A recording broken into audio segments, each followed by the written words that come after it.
Up next, we will discuss bull and bear investing in EdTech in the East, which I have a feeling will be a continuation of the conversation that we just heard here on stage. Avantika Tomar from EY will guide a discussion with Sajith Pai, Pratik Parar, Siddhartha Singh, and Dennis Nikoliv, focusing on the investment landscape in Eastern EdTech. Wonderful. Thank you so much, everyone, for joining, and thank you, ASU+GSV Emeritus, for giving us this opportunity. My name is Avantika Tomar. I'm a partner with EY Parthenon, work purely in the education space, as you can guess. All sides, both traditional education with education operators, but also, of course, EdTech, which is what we are going to be discussing for the next 35 minutes or so. I will introduce my panelists as a collective, if I may. Because I feel the very fact that we are here talking about the sun rises in the East, I feel there are two very big drivers of that. One is COVID. The other is, the four gentlemen sitting next to me. And apologies for comparing you to a virus, but the very fact that EdTech, education, and all things B2C, B2B, companies growing in India as a country, but also in the East, I feel to a large extent is thanks to folks like you all as investors. Right now you have collectively between all four of you a very impressive list of investments from Scalar to Newton to Doubtnut. They're all there, to Quizizz. It's one of my favorites. So what we're going to do for the rest of the 33 minutes or so that we have together, we might get you guys to give your sense on where the market is. When I say market here, it's purely from an investment standpoint, because the title of the session is Bull and Bear. So it's all about what are our panelists bullish on, what are they bearish on, and is really this, in terms of investments, are we talking about funding spring, summer, autumn, winter, right? So tell us what the temperature is, but also if you follow the weather app, what does it feel like?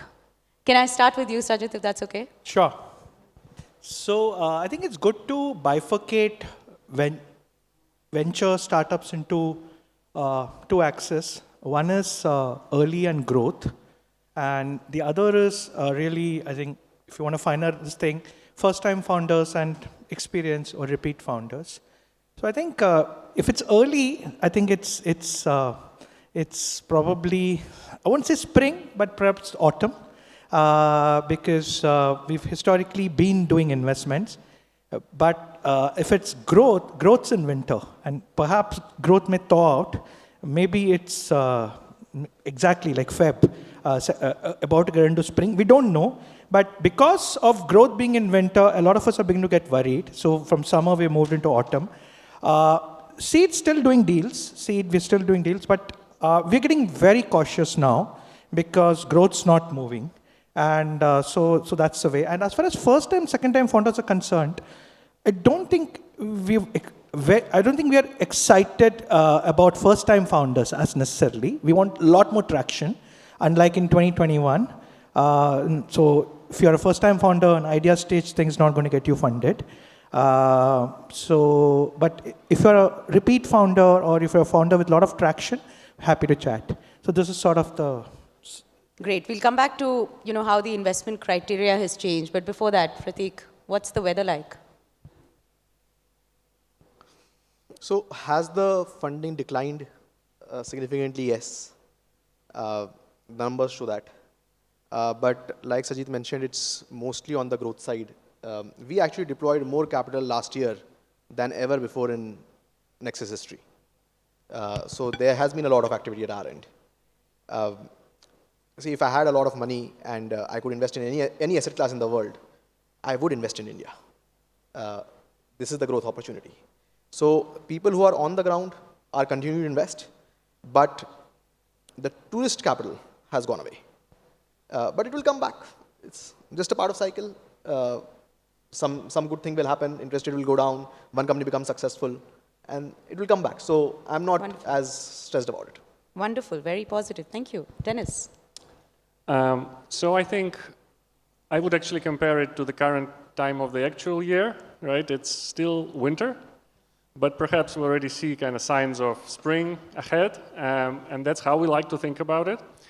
I think ultimately the environment will be driven, I think as some folks mentioned here, you know, when early stage people invest, they look for later stage growth to provide them an exit. When late stage folks invest, they look for the public markets to provide them an exit.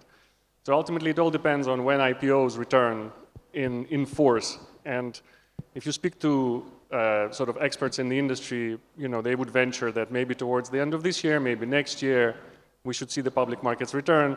Once that starts getting a little bit more real, I think it will be firmly into the spring territory. And there are also sort of, I think even within that, there are some nuances. You mentioned early stage versus late stage, first-time founders versus repeat founders. I think there's also a dimension of, you know, proven economics, profitability versus kind of still burning and finding the product market fit. I think that's undeniably a very big bifurcation between companies that are still able to raise money and those that are perhaps in a bit more trouble today in this environment. Excellent. So winter at the moment, looking up to spring soon. Soon being the key word here. Siddharth, over to you. So I'm closer to where, you know, Dennis's assessment is. I think the late stage and the public markets guys are decimated, right? The amount of pain that they've taken on EdTech in the last 12 months, it's going to be very hard to come back from that. And I think 4 quarters is perhaps right, but 4 quarters means that we don't know when it'll come back, right? So there is activity in the early stage. I think that's good. These two have to be delinked in a sense because the risk profiles are different. But it'll be hard to find any investor writing check sizes of $500 million or more who have not burnt and felt their hands and felt the pain in the last 12 months. And clarity needs to emerge for investors in that segment as to what's going to happen to the large amount of money that they've deployed. And it's not being handled in the right manner. Wherever the capital is stuck, people are experiencing a lot of pain. And till that does not get resolved, I don't see that space is going to really open up for EdTech especially. In our own minds, we don't think of EdTech and education as separate. So education is seeing some, you know, people coming into India getting familiar with things that they were perhaps not willing to underwrite 10 years ago. So your traditional colleges, not colleges, but K-12 is seeing a lot of capital and interest. But EdTech, I think it's not going to change for a while. No, that's great. And I think as a strategy consultant, Siddharth, I definitely agree that education and EdTech are not two separate things. I think one is more a subset, perhaps a channel or a medium for the other. But there are two very interesting words that, Siddharth, you just used. So I'm going to stay with those words. One was decimated. The other was burnt. And burnt also happens to be a word that in the previous session, Nitin used, Nitin from DC Advisory. So let's stay with that theme a little bit. And, what I was doing all day today was, as sessions were going by, I was actually noting down a few things that a few important people have said along the day, right? Of course, Nitin literally just said fear of getting burnt. There's a lot of negative sentiment in the market. Deborah said investment market is tepid, to say the least. Pranjal in one of the sessions earlier said, look, the rules of the game have changed significantly and have been corrected. And that's where my next question is going to be. What were these rules of the game, of the investment game that is, and how have those rules changed? And as you answer that, if we could start in the reverse order this time, as you answer that, think about all of those people who are EdTech founders here and are listening to people saying rules of the investment market in EdTech have changed and corrected. What does that actually mean? And do you say yes to that, Siddharth? Yeah, so in a way, growth actually becomes the antithesis of an education investment. Mm-hmm. Education spirals in a positive spiral. You take a small base of students, you work hard with them, you give them the right outcomes, whichever those outcomes are, and only then you will build the second cycle, which will be better than the previous one. And for us, the moment if we hear someone say, oh, we grew like 50% and we're going to double this year again, it's like red, just all the alarms are going off in my mind. So it's not growth that we are chasing. What are we chasing? What are you looking at? Sorry, I'm going to be pushy. I'm annoying like that. Outcomes.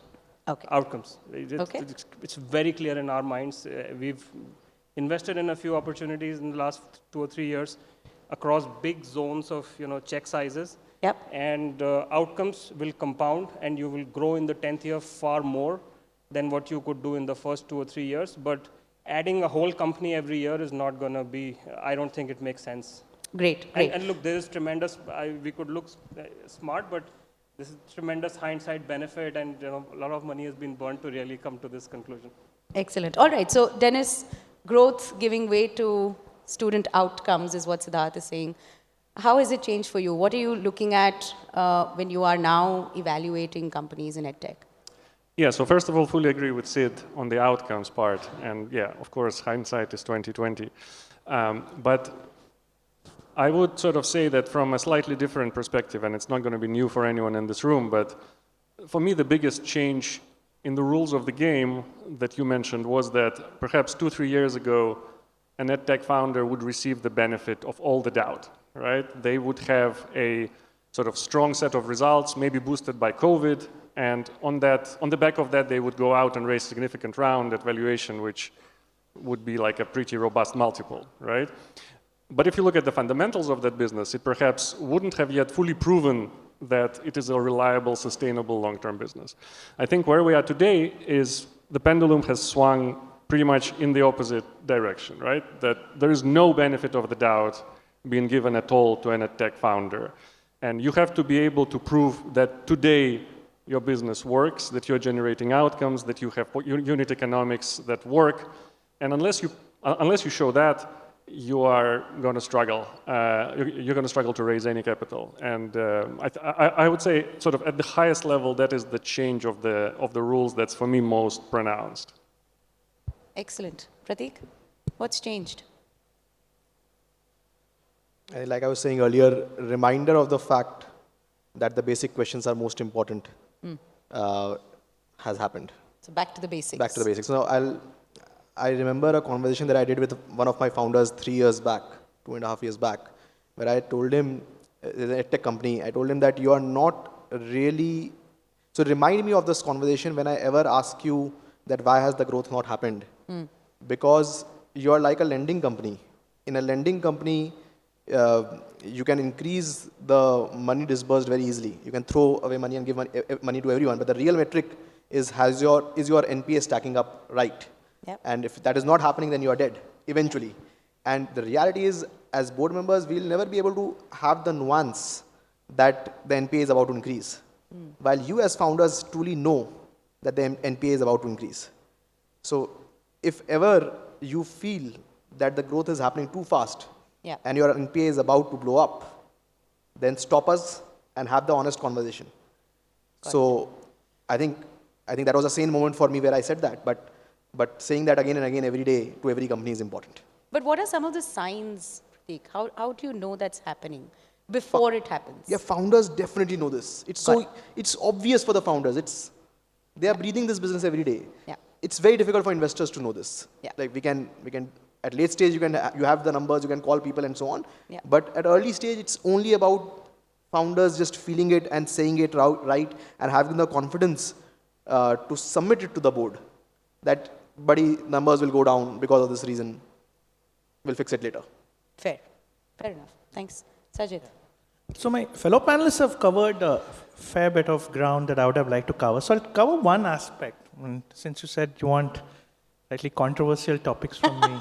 I did prime them, guys. I said, look, if at any point I feel the session is too flat, I might, just poke you guys a little bit, add some zing to the session. So that's Sajid for I've you. got the poke from Avantika, yeah. So we're an early stage fund, and for us, it's important for downstream investors to come, validate our investment, give us markups and all that.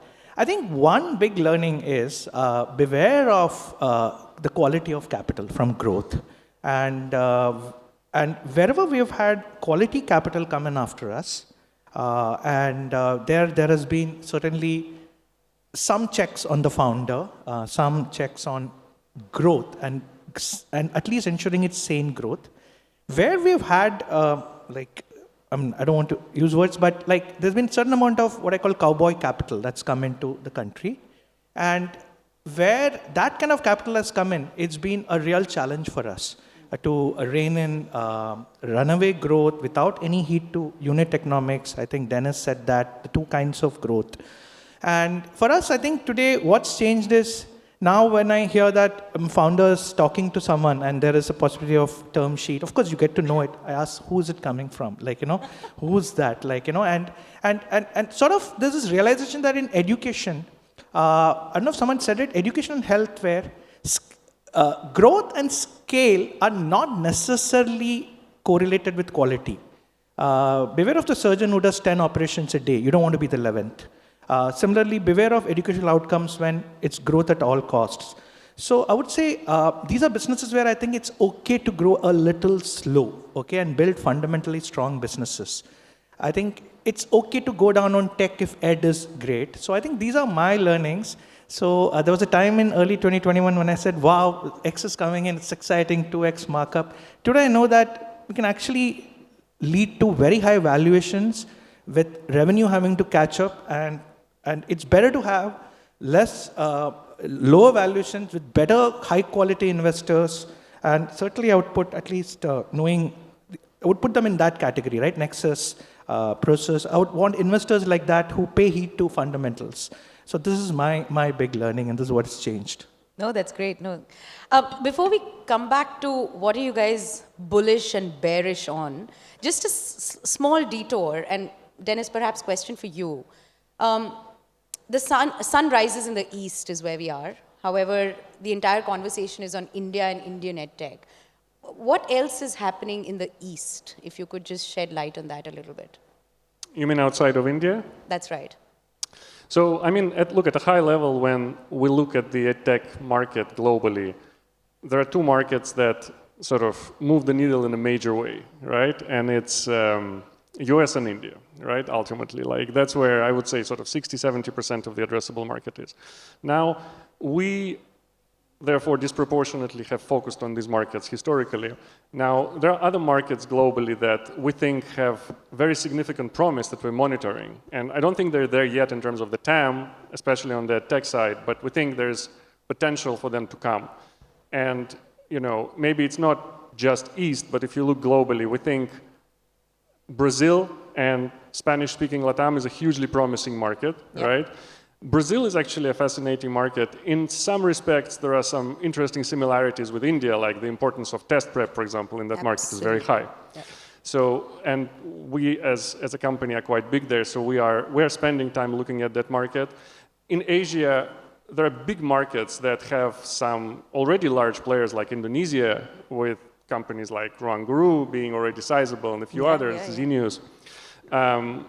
But I think, look, there's no rocket science to it. You probably tend to go where there is the large addressable market, large populations. Africa is a huge growth vector for the future, probably not yet sort of ready for a huge EdTech company to emerge, but I think it's coming in the next decade for sure. So this is how we look at the global landscape. Excellent. Thanks so much for that. All right. So then very rapid fire responses on segments within education that you're bullish on and that you're bearish on. Sajid, can I start with you? Pre-K to grade, if that's the entire spectrum. Yeah. So after a lot of expensive learning, not too expensive, but after a lot of learning, finally stick to what leads to outcomes. One is jobs, so upskilling, okay, and two is test prep, but the right kind of test prep, which lead to kind of seats. Okay. I think these are the two sectors we're most excited by. What are you not excited about? Anything other than this, so hobby classes for sure, Okay. So it's almost an auto pass if it comes. Of course, sometimes you make exceptions to talk to great founders, but Yeah. Very safe answer, Sajid. Very safe answer. Yeah. Anyway, I'll move to Prateek. Prateek, what are you bullish on? What are you bearish on? I think there is a lot of opportunity in blue-collar EdTech leading to jobs. So it becomes more of a HR tech company than a EdTech company if you look at it like that. But I think the sincere opportunity, large market, no real player whose name comes to the top of your mind. Yeah. And this can be built vertical-wise. So lots of companies can be created. I think the challenge there would definitely be vernacular aspect of it. But it's solvable problem. But it's solvable with Gen AI, etc. Exactly. So that is one.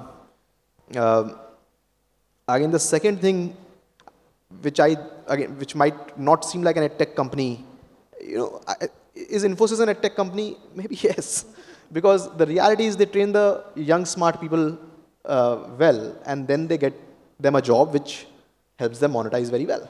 Yep. So I actually think that a lot of services companies will continue to get built out of India, new verticals, and those will look like EdTech companies more eventually, and that I'm very excited about. What are you not going to get into, Prateek? Never say never, but in the short term. Yeah. So because a lot of money has gone into K-12 and test prep, I do not know if new opportunities will emerge as easily. Okay. And thus needs to settle first before anything new comes, in my opinion. Makes sense. Dennis? Maybe one dimension along which we assess opportunities, which is not perfect, but it is, I think, one way to look at things is how prone is a certain segment to disruption from generative AI and the sort of things that it will bring, or maybe how well positioned it is to benefit from it, right? So thinking about that cut, if you look at businesses that provide, let's say, content, purely content-based, non-certified, not outcome-linked solutions, this is probably prone for relatively short-term disruption from not just Gen AI, but Gen AI as well. Now, once you sort of start building those moats, like maybe you provide a certification, maybe you provide a link to immediate employment, maybe you are a platform that is content agnostic and can put multiple sources of content through it, then I think this provides more defensibility and more things to like. And then there are, on the other end of the spectrum, there are companies that are really sort of embracing the Gen AI revolution, let's say, and building Gen AI first products. Obviously not a lot of proof points yet of what will and won't work, but that area is definitely interesting for us to kind of keep an eye on as we look going forward. Understood. So you're saying, Dennis, it's more the theme around AI that you're bullish on, irrespective of how it gets deployed across the sector. I would say it's something like AI, people have different views on how quick the disruption will come, whether the disruption will be significant or not, but from our point of view, once sort of these solutions have emerged, it's impossible for an EdTech investor to ignore that angle, right? For each investment that we make, we need to have a very clear answer. Is it going to be disrupted by AI? Is it going to be benefiting from AI? Or is it immune? That needs to be a question answered. Okay, makes sense. Siddharth? So we are quite bullish on undergrad education being disrupted by EdTech. And there's very few people who are actually doing it today. One or two of your traditional exec ed companies have started to nibble on the edges, but this is a space that we feel is really ripe for disruption. And by that, sorry, Siddharth, just for everyone else as well, you don't mean the certification providers, you're talking about degrees here. When you say undergrad? We don't have PMF on that yet. I don't think anybody is fully solving for it. But there are some really interesting experiments going on in there. Okay. Because we got like 800,000 students doing engineering in India. I don't think 99% of them are actually studying the right curriculum in the right manner and are coming out of that system enabled to actually start contributing. And on the other hand, we are going to have a lot of demand for talent that we don't have time to train. Like we want people coming out and on the job, ready to work on the job. So we think that there is a big opportunity in disrupting the whole BTech curriculum, and I'm actually stepping on a lot of toes right now, But if you disrupt that curriculum, Yeah. you take out parts that are actually not needed. I have no business studying chemistry or machining in first year if I want to do Yeah. machine learning. So if you can disrupt that, you'll create a lot of value. And it's really like billions of dollars of value Yeah. if you really disrupt that. So that's one that we are really excited about. And on that, actually, Siddharth, there's been a lot of employer surveys, NASSCOM surveys, etc., who will basically tell you that only 1 out of 7 engineers who come out of this country are actually employable with the right Yeah. skills on day one. Everybody else needs to, you mentioned Infosys as an example, Prateek, everyone else needs to go through a cycle of 3 months, 6 months of almost kind of unlearning what they studied in college and relearning a few things, right, Yeah. which are actually going to be deployable in a real world environment, right? So yeah, no, I 100% agree with you. Where would you not go, Siddharth? So there's one segment that's been actually quite, it's doing well. Everybody's investing in it. There's hundreds of thousands of kids that go out of India. And there are platforms that intermediate that. We're not sure if the principal agency problem is being correctly addressed in those platforms. So I'm clearly that's not a place that we would be putting our dollars into. Excellent. So the study abroad space, you're Yeah. saying, not something Bodhi Tree is right now looking at all. Excellent. In the last 5 minutes or so that we have, and especially for all the founders in the room, when they come to each one of you, what should they remember to make sure a handshake can happen? And in any order. Prateek, why don't we start with you? Your advice to EdTech founders, specifically from an investment standpoint. Your core principles remain. Focus on outcomes, large market size, and because there has already been a lot of activity already, differentiation compared to what others have not done right. Got it. So more of the same is not something that Nothing changes. Prateek is going to go by for those making notes. Okay, Dennis? I would say it's a delicate balance that I would encourage founders to kind of try and hit between being bullish about their business, being sort of very positive, but also at the same time being honest. Because I think we have all heard maybe pitches where everything is going for the company, everything is right, they're going to outcompete everyone, and then once you dig into the numbers, you discover that sort of the story is not so rosy. Ultimately, that erodes the trust straight away up front, right? And I think, given the last few years, it's very clear that we are very likely as tech investors to experience ups and downs, right? And you want to have this trust in the founder that when things are going less than ideal, they would be honest and upfront with you, and you would solve the problem together versus trying to kind of market your way out of it. So that would be my advice. No, that's great. And I mean, you of course meet more founders than I do, but having that honesty, being a little bit vulnerable as well to what you don't know, what you haven't yet solved for. So I guess the difference between patriotism and jingoism, I guess, is what we are talking about here. Siddharth? Sorry, Prateek. If I might add, I actually asked this question to founders, that what keeps you awake at night or what is not working in the business. And that actually is more insightful than what is working in the business. So.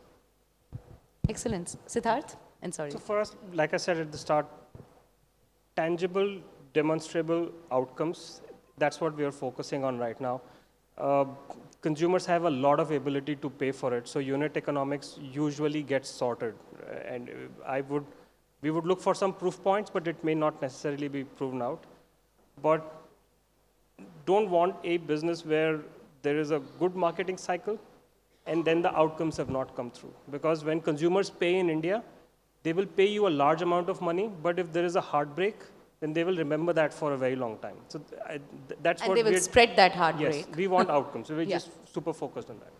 Excellent. So we're basically saying be honest, real, tell what you don't know, what you haven't solved for yet, focus on the outcomes, and I think like you said, Prateek, just making sure that, don't keep doing more of the same, having that innovation, that differentiation. Yeah. Sajid? Yeah, so one thing I look for, and I think I've realized that that's a single biggest thing, is there deep consumer pain or customer pain that the founder is addressing? And typically I found that if that's there, then typically even a substandard solution typically gets used.